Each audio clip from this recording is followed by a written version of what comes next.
Fernando Godo está en la casa, viene a presentar la historia de un gobernador demócrata, racista y de Alabama.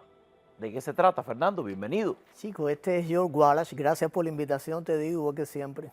Te traigo el tema porque hay fuentes que dicen que el cumpleaños es hoy. O sea, nació el 26 o el 25 de agosto de 1919.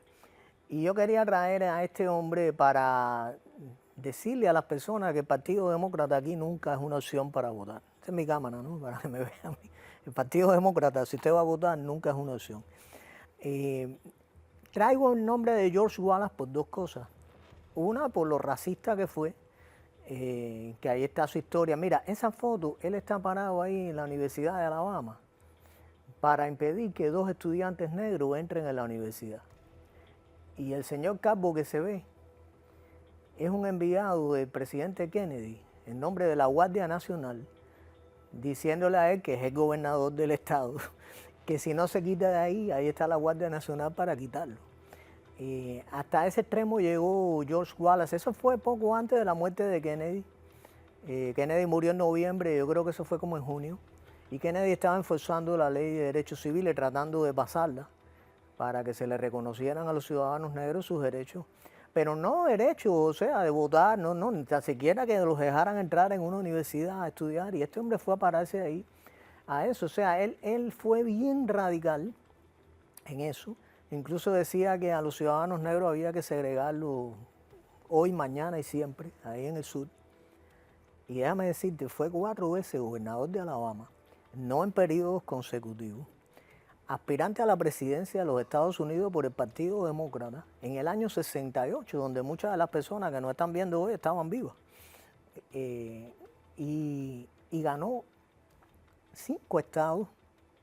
Fue la última vez que un candidato porque él no fue por el Partido Demócrata, cuando él vio que el Partido Demócrata, más o menos en 1968, ya se había pasado la ley de derechos civiles en el 64, él seguía con el racismo. Él decide postularse como independiente. Por eso es que te quería traer también a George Wallace, porque hay como una fractura ahora mismo en Estados Unidos. En el Partido Demócrata está toda esta parte de los demócratas socialistas, de izquierda y todo eso.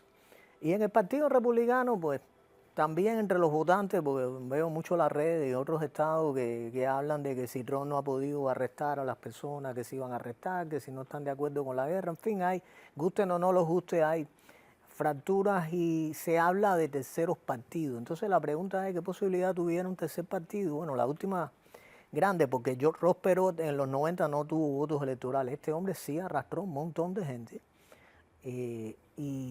Y ya te digo, fue capaz de ganarle 5 estados a Nixon, que fue el presidente. George En este momento hay muchos afroamericanos que están cansados de que el Partido Demócrata crea que el voto de estos afroamericanos tiene que ser para ellos simplemente por ser afroamericanos o ser personas de la raza negra.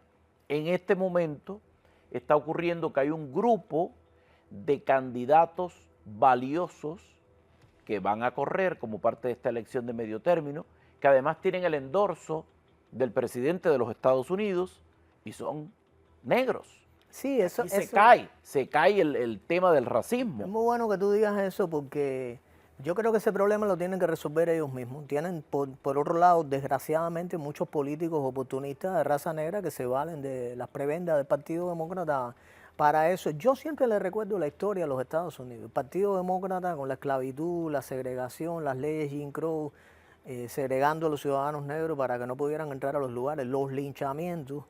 Y quise traer a George Wallace, que por cierto fue objeto de un atentado. ¿Cómo fue ese atentado? Ese atentado fue porque él aspira en 1968 a la presidencia y vuelve a aspirar en 1972. Era tenaz. Y te estoy diciendo que aspiró después de todo aquel cobertura nacional. Mira, ese es el resultado de la elección del 68 para que se vean esos estados que aparecen en amarillo. Todo eso lo ganó George Wallace. Con ese discurso racista, déjame decirte. ¿Qué pasa? Todos esos estados eran demócratas y ahí en el sur se negaban a los ciudadanos negros, por eso es que él arrastró esos votos, o sea, eso tiene una explicación. Pero me preguntabas por el atentado, 4 años después vuelve a aspirar. Y en medio de la campaña, se estaba dando un discurso de campaña en Maryland. El 15 de mayo fue, te digo, me acuerdo de esa fecha porque en el año 72, ese mes de mayo fue turbulento. Ahí se empezó a descubrir lo del asunto Watergate, muere el director del FBI, Hoover, que en una muerte hasta el día de hoy bastante sospechosa. Eso después le cuesta la presidencia a Nixon, porque Hoover protegía a Nixon de cierta forma. Y en medio de eso le hacen un atentado a Wallace en un discurso de campaña. Un señor que se llamaba Arthur Bremer, le cae a tiros y él quedó paralizado para siempre de la cintura para abajo, Wallace. Fíjate cómo era este tipo, que después de eso se queda paralizado, se vuelve a postular para gobernador de Alabama y vuelve a ganar en los años 80, vuelve a ser gobernador de Alabama. Y la gente ahí votaba por él, que es lo más que me llama la atención a mí. Se postula por el Partido Demócrata, porque él en esas postulaciones como gobernador siempre fue demócrata. Cuando el único se postula como independiente fue cuando fue a la presidencial. Pero en el 72 se había vuelto a postular por el Partido Demócrata. Y con ese discurso extremadamente racista, que marcó al estado de Alabama hasta hoy, porque en el estado de Alabama predomina mucho la población negra por el tema de las plantaciones de algodón que habían ahí, todo eso. En resumen, el Partido Demócrata, yo lo he dicho varias veces, el día que un republicano se pare en el Congreso de los Estados Unidos y le exija al Partido Demócrata pedir disculpas por lo que le han hecho a los ciudadanos negros, lo que le hicieron a los ciudadanos negros a través de la historia, ese día los ciudadanos negros no vuelven a votar más por los demócratas. Yo creo que si hay culpa entre los políticos, ciudadanos negros, oportunistas, creo que también es responsabilidad del Partido Republicano, que no saben aprovechar este filón que tienen ahí para entonces coger todo ese voto y pasarlo al Partido Republicano. Es la forma más sencilla, porque aquí se estuvieron linchando negros hasta la década de 60 en el sur de los Estados Unidos, y los demócratas nunca aprobaron una ley antilinchamiento. Cada vez que la proponían, ellos la bloqueaban. O sea, para ellos estaba bien que lincharan a ciudadanos negros, incluso después de la ley de derechos civiles, y eso se dio por 100 años. Ese es el Partido Demócrata. Y esa información está disponible. Pero hay que decirlo, hay que conversarlo, porque hay que saber todo esto. Gracias a Fernando Godo, No, gracias a ti, que viene a explicarnos todos estos apuntes importantes de la historia de los Estados Unidos de América.